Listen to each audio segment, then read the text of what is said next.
From the newsrooms of the Sydney Morning Herald and The Age, this is Please Explain. I'm Samantha Selinger-Morris. It's Monday, October 2.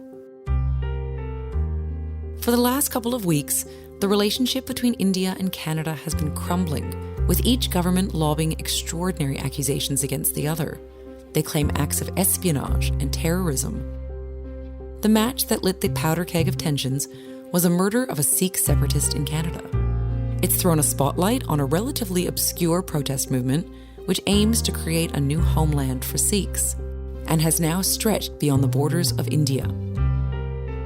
Today, we speak with North Asia correspondent Eryk Bagshaw on the impact that this global feud will have on Australia and the separatists who live here. So, Eryk, tensions between Canada and India have escalated hugely over the last couple of weeks. And at the center of all of this is a murder probe. So can you tell me about the man who was murdered and how his death has sparked a diplomatic crisis? Well, to get to the start of this story, we really have to go back to June. And that's when a Sikh leader by the name of Hardeep Singh Nar was murdered outside of his temple in British Columbia in Canada. This year, Hardeep Singh Nar was shot dead outside a Sikh temple in Surrey, British Columbia. Nar had campaigned for an independent Sikh nation within Punjab known as Khalistan.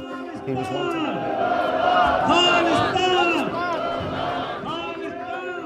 The case was largely dormant in some ways for a few months. People just assumed it was a run-of-the-mill murder until Canadian Prime Minister Justin Trudeau stood up in Parliament and claimed that the Indian government was behind the assassination of this Sikh separatist. There are credible reasons to believe that agents of the government of India were involved in the killing of a Canadian on Canadian soil. That's what's led us through to today. These claims and counterclaims, the Canadian government against the Indian government who strongly denied the allegations. But at the heart of it all, we have this man, 45-year-old from a rural village in Punjab in India, the son of a milkman who grew up to become a leading Sikh figure in Canada. And now, all of a sudden, he's at the heart of a huge diplomatic spat. That is something of the utmost and foundational importance in a country of rule of law, in a world where international rules-based order matters. Indian visa services for Canadian citizens have now been shut down. You've had 2 diplomats evicted, one from Canada and one from India. There doesn't appear to be any level of public dialogue happening beyond accusations being thrown from one capital to the other. There are votes behind being seen to stand tough, whether it's to India or whether it's to Canada. And now that it's out in the open, neither side can climb down without losing face. And that is the really difficult knot they're going to have to try and untangle. Okay, so I really want to get into the allegations that each country has thrown each other in just a moment, because they are huge. But first, I think it's important we understand what the separatist Sikh movement is, because Hardeep Singh Nar did represent it. We know the Indian government and Sikhs have had a history of conflict, but can you tell us a bit more about this history and what Sikh separatists stand for? At its most extreme, Sikh separatists want their own state, a state called Khalistan. That would be part of Punjab in northern India. Hindus are the majority in India. They make up more than 70% of the population. The Sikhs are far fewer. But in Punjab, they are the majority, over 50%. And so they believe that in that part of India, they have the right to their own region where they can live separately from Hindus because they've had long-running disputes over religion, somewhat like perhaps what Protestants and Catholics might dispute. Of course, it's a bit too easy to distill disputes down like that, but if we take that lens, these are long-running religious feuds.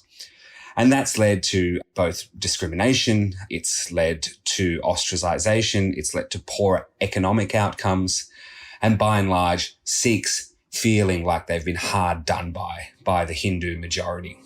So that's the background there at a kind of macro level. What started happening in the 1980s and the 1990s is that the Sikh separatist movement armed themselves, basically. There were attacks on planes. The former Prime Minister, Indira Gandhi, was murdered by two of her Sikh bodyguards. Indira Gandhi, the Prime Minister of India, has been shot and very gravely wounded. The security guards who shot Mrs. Gandhi were reportedly members of India's Sikh minority.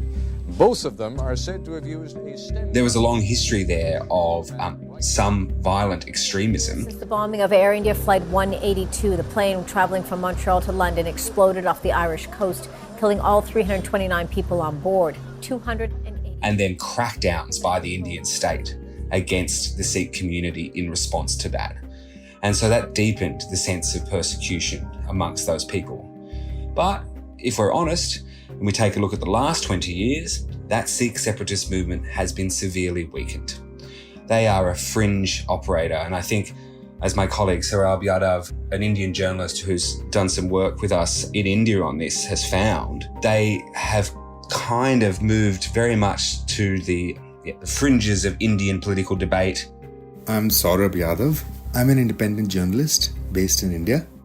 The Khalistani movement is a fringe movement even in Canada maybe, but definitely in India. There's almost no support for it now. The loudest Sikh separatist voices aren't really in India anymore. They're overseas. And that's why we find Hardeep Singh Nar, this Canadian Sikh activist in British Columbia, now is at the centre of this big diplomatic dispute. Hardeep has been outside India for more than 20 years. So most of the allegations against him are for an attack against a priest and arming separatists. He has not been in the country for more than 20 years.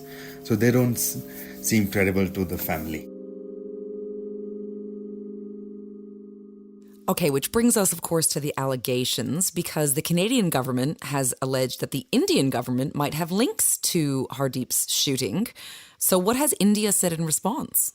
Well, it strongly denied the allegations. The Indian foreign minister had got up in the United Nations to say, if Canada has credible allegations, let's hear the specifics. Let's test them out. We want to know what exactly you're accusing us of. The problem for India is that Canada and the Five Eyes network of intelligence agencies, so that's Canada, the United States, the United Kingdom, and Australia, have shared intelligence on what the Canadians have found. So once you have those intelligence agencies all operating on the same page, I think it becomes quite difficult for India to deny strongly that it had anything to do with it, because for those intelligence agencies to come out together in this way, to make such an allegation without having credible basis to put it on, is highly risky and pretty much unheard of. So India's now in a very difficult position. I wonder how they handle it. I wonder how the US and Australia handles it, because India is itself vital to their broader foreign policy and intelligence sharing perspectives because of its role in managing the rise of China.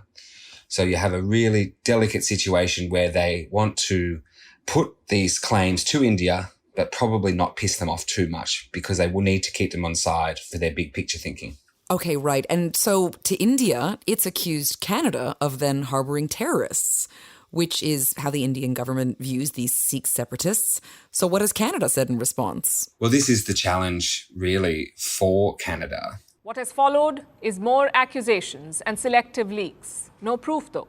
What is Trudeau's biggest charge against India? That there's an Indian hand in the killing of a Khalistani terrorist in Canada. Trudeau says his allegations are credible and India must cooperate in the probe. Does that mean India is not cooperating? Justin Trudeau has a constituency of about 700,000 Sikhs, particularly in British Columbia.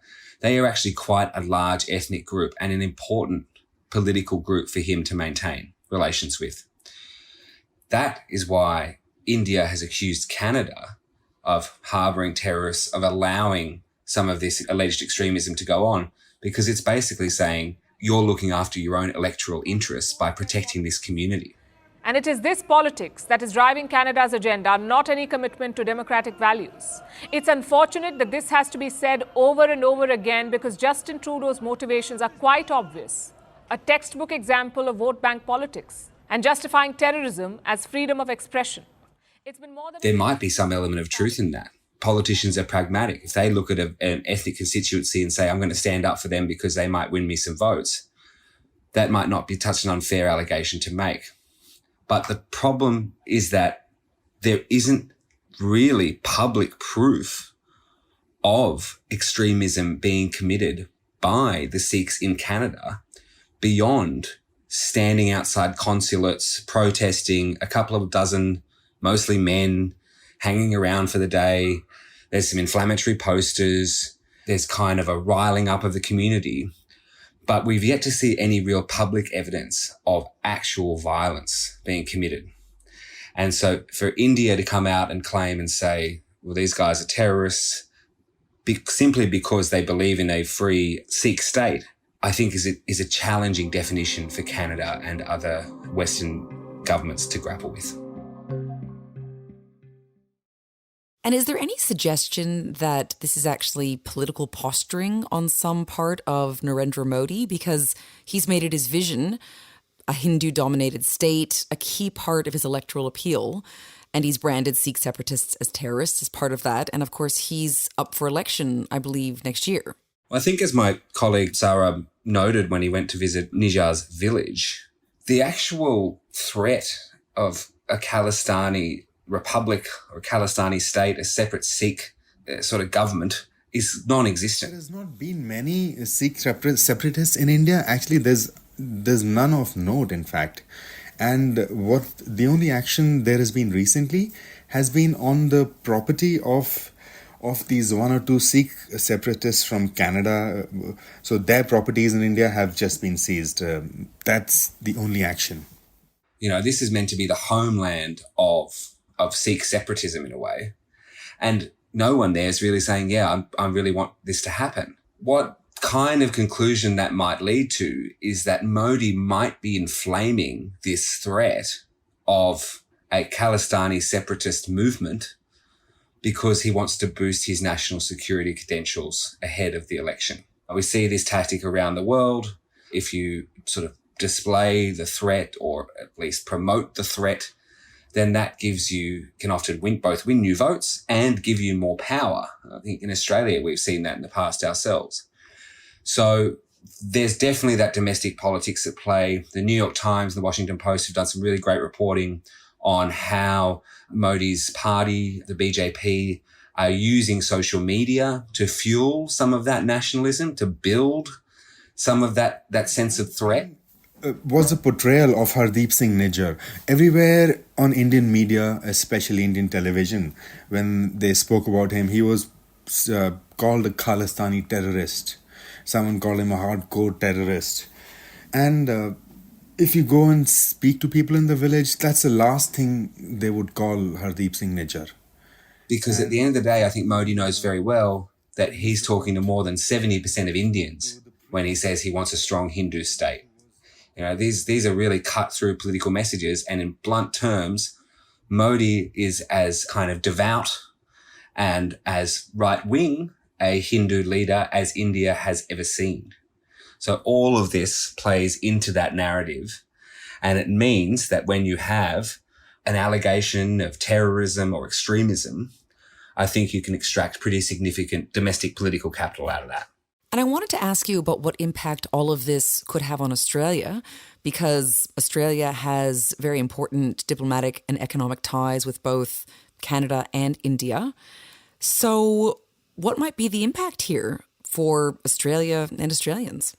Well, the Albanese government has got to tread very carefully here, and it has been doing that for months. You try and push any Australian government minister on what they see as threats to freedom of speech, as threats to human rights in India, and you almost inevitably get the same response. It is a wonderful democracy of 1.4 billion people. It's one of the world's great democracies, and then they'll parlay the question.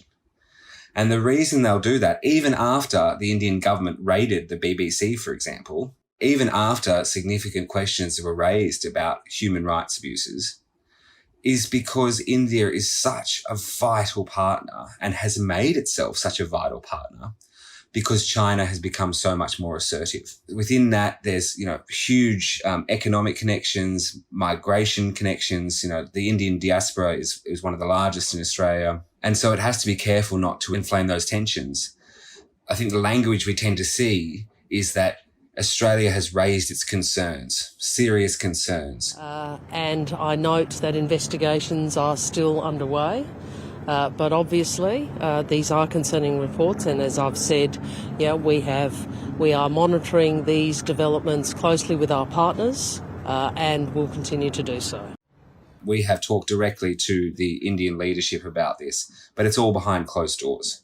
They're not interested in having a public barney about this. They want to keep Delhi on side as much as they can.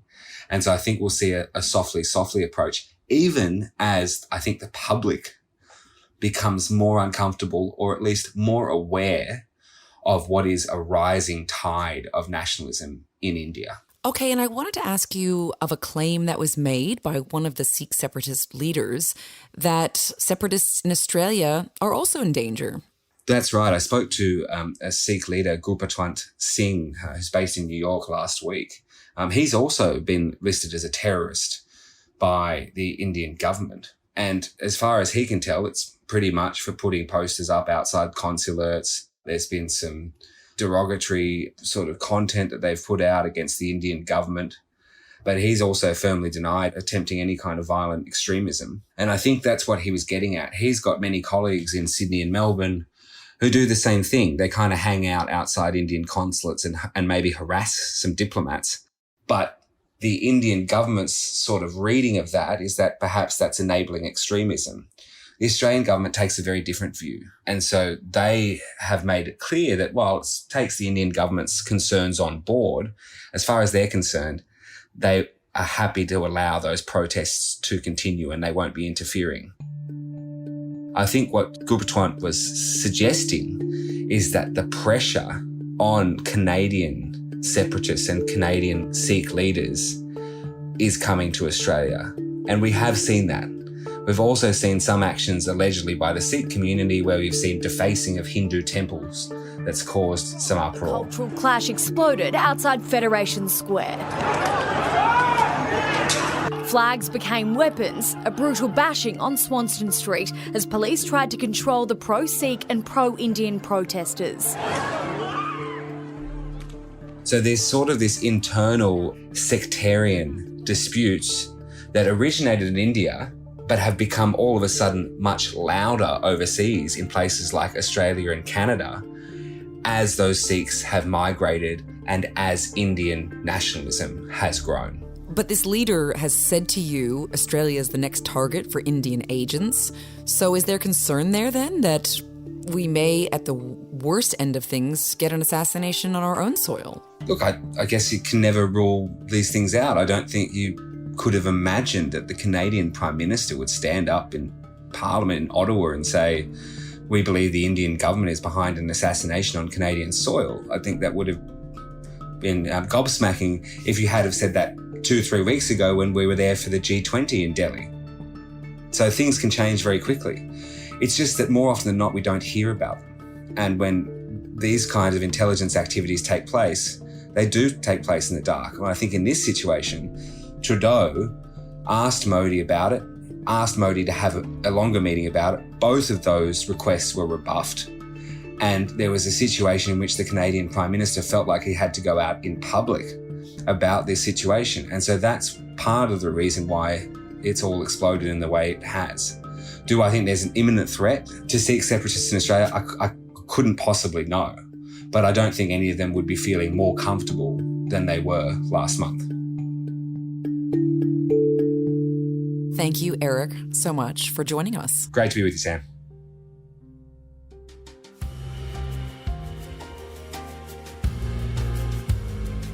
Today's episode of Please Explain was produced by Julia Carr-Katzel. Our executive producer is Ruby Schwartz. Please Explain is a production of The Age and the Sydney Morning Herald. If you enjoy the show and want more of our journalism, subscribe to our newspapers today. It's the best way to support what we do. It's the best way to support what we do. Search The Age or smh.com.au/subscribe. I'm Samantha Salinger Morris. This is Please Explain. Thanks for listening.